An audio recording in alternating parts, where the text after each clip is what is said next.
የቲክቶክ ክሬቲቭ አዋርድን ማን የሚያሸንፍ ይመስላችኋል? ዩቲናስ ወይስ አዶናይ? እኔ በዚህ ቪዲዮ መጨረሻ ላይ የቲክቶክ ክሬቲቭ አዋርድን ማን እንደሚያሸንፍ እነግራችኋለሁ። ሰላም ሰዎች እንዴት ናችሁ? ማሌት እባላለሁ። ለዚህ ቻናል አዲስ ከሆናችሁ ይህንን ቻናል ሰብስክራይብ በማድረግ ቤተሰብ ሁኑኝ እላለሁ። ጋይስ ቲክቶክ ተጠቃሚ የሆኑ ሰዎች እንደምናውቀው የሰሞኑ ሽኩቻ አለ በአዶናይ እና በዩቲናስ መካከል ማን ነው የተሻለ ቲክቶክ ክሬቲቭ አዋርድን የሚገባው የሚለው ፖይንት ነው። በአጠቃላይ ቢሃይንድ የራሴን ሀሳብ ተናግሬ ማለፍ እፈልጋለሁ። ወደ ሀሳቡ ስንሄድ ምንድን ነው አዶናይን ስናየው ምንድን ነው አዶናይ የራሱን የሆነ ነገር ይዞ የመጣ ነው። ሶሻል ሚዲያ ላይ ቲክቶክ ላይ ስግጥ ፍምስ የሚል ትሬንድ አለ። እሱ ያመጣው ትሬንድ፣ ስለሱ ትሬንድ ሀሳብ በሌላ ቪዲዮ እነግራችኋለሁ በሰፊው ምን እንደማስብ ስለዛ ያለኝን አስተያየት። ግን ምንድነው አዶናይ መጀመሪያ ሶሻል ሚዲያ ላይ ሲመጣ የነበረውን ማንነት ታውቁታላችሁ፣ አሁን ያለውን ማንነት ታውቁታላችሁ። ትሩ ፕሮሰስ የምታውቁት ሰው ነው አዶናይ። ያንን ሀሳቡን ላይክ ሂዝ ላይፍ ጆርኒ በሰፊው እየተናገረ ዊዛውት ኤዲቲንግ ዊዛውት ካት ኤንድ ክሮፒንግ ኦተንቲክ የሆነ ቪዲዮ ለህዝቡ እያደረሰ ያለ ሰው ነው። በጣም ይሰራል። በቀን 3-4 ይፖስታል።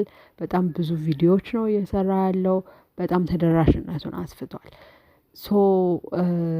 ዩቲናስን ደግሞ ስናይ ምንድነው ዩቲናስ በጣም ኳሊቲ ያላቸውን ቪዲዮዎች ትወና ሙቪ የሚመስሉ ቪዲዮዎችን ይዛ እየመጣች ነው።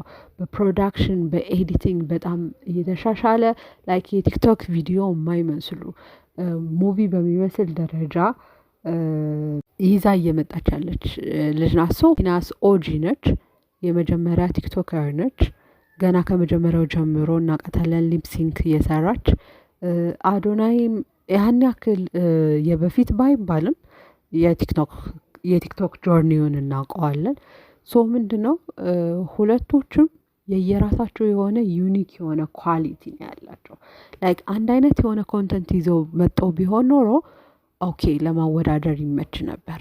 ግን ሁለቶቹም በጣም የተለያየ ሰፊ ይዘት ያላቸው ሁለት በጣም ዲፈረንት የሆኑ ኮንተንቶች ይዘው ነው የመጡ። ያንተ ስራ ከአንቺ ስራ፣ ያንቺ ስራ ከሱ ስራ ይለያያል ወይም ደግሞ በዚህ ይበልጣል ብለን መናገር አንችልም፣ ሲንስ የተለያየ ኮንተንት ይዘው ስለመጡ ማለት ነው። እዚህ ጋር ማድረግ ያለብን ነገር ምንድን ነው? የአዶናይን ኳሊቲ ልክ አዶናይ ይዞ በመጣው ኮንተንት ልክ ነው ጄጅ ማድረግ ያለባችሁ።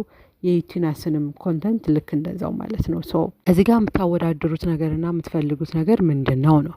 ይሄ የሚታየው በእናንተ ፕሪፈረንስ ነው። አዶናይን መምረጥ ወይም ደግሞ ዩቲናስን መምረጥ የማንኛውም ሰው መብት ነው። ከዛ ግን መብታችሁ ያልሆነው ነገር ምንድን ነው? አዶናይን በመደገፍ ዩቲናስን መሳደብ ወይም ዩቲናስን ማንቋሸሽ፣ ዩቲናስን በመደገፍ ደግሞ አዶናይን መስደብና ማንቋሸሽ። አዶናይ አይገባውም ለማለት ወይም ደግሞ አዶናይ ይገባዋል ለማለት የግድ የዩቲናስን ጠንካራ ጎን አንስቶ መከራከር ወይም ደግሞ የዩቲናስን ደካማ ጎን አንስቶ በመከራከር አይደለም። በቃ የምትደግፉት ሰው አዶናይ ከሆነ አዶናይን በዚህ ምክንያት እደግፈዋለሁ፣ ናት ከዩቲናስ ጋር ኮምፔር በማድረግ አይደለም። የአዶናይን የሚሰራውን ወይም ደግሞ ችሎታውን ለማሳየት መሞከር ያለባችሁ። ምን ማለቴ ነው? አንድ ሰው የራሱ የሆነ ኳሊቲ ያለው በቃ ያንን ኳሊቲ ደግሞ ከሌላው ሰው ጋር በመወዳደር ሳይሆን ጀስት የራሱን ኳሊቲ ስቴት በማድረግ ብቻ ነው። ጋይስ አድማየር የምታደርጉትን ሰው ወይም ደግሞ ኢምፕሬሽን የሰጣችሁን ሰው እንደሚሰራ ለመግለጽ የግድ ሌላውን ሰው መሳደብ የለባችሁ። ኳሊቲውን በደንብ በመናገር ያንን ሰው ቦታው እንደሚገባው፣ ሽልማቱ እንደሚገባው መግለጽ ትችላላችሁ። እባካችሁ የአዶናይ እና የዩቲናስ ፋኖች ቲክቶክ ላይ አድቡ። ወደ መጀመሪያው ፖይንት ስንመለስ የቲክቶክ ክሬቲቭ አዋርድ አሸናፊ ማን ነው የሚለውን ስናይ ይሄንን የሚወስነው በእርግጥ ኦዲየንሶች፣ እናንተ የምትመርጧቸው ሰዎች እና የቲክቶክ ክሬቲቭ አዋርድን ያዘጋጁ ዳኞች ናቸው። አሸናፊው ማን እንደሆነ አሁንም ቢሆን አይታወቅም። ግን አንድ ልነግራቸው የፈለኩት ነገር እዚህ ጋር ምንድነው የመረጣችሁት ሰው ያንን ሽልማት ወሰደውም አልወሰደውም ያ ሰው ለእናንተ አሸናፊ ነው። ያንን ሽልማት ባያገኘው እንኳን ስቲል ለእናንተ አሸናፊ እንደሆነ ኤክስፕሬስ ማድረግ መቻል አለባት። ይህንን ቪዲዮ ላይክ እና ሼር በማድረግ ብዙ ሰው ጋር አድርሱልኝ። ሀሳባችሁን ኮሜንት ሴክሽን ላይ መጻፍ ትችላላችሁ። ማንም ያሸንፍ ይመስላችኋል አዶናይ ወይስ ዩቲናስ የሚለውንም ኮሜንት ላይ ያሳውቁ።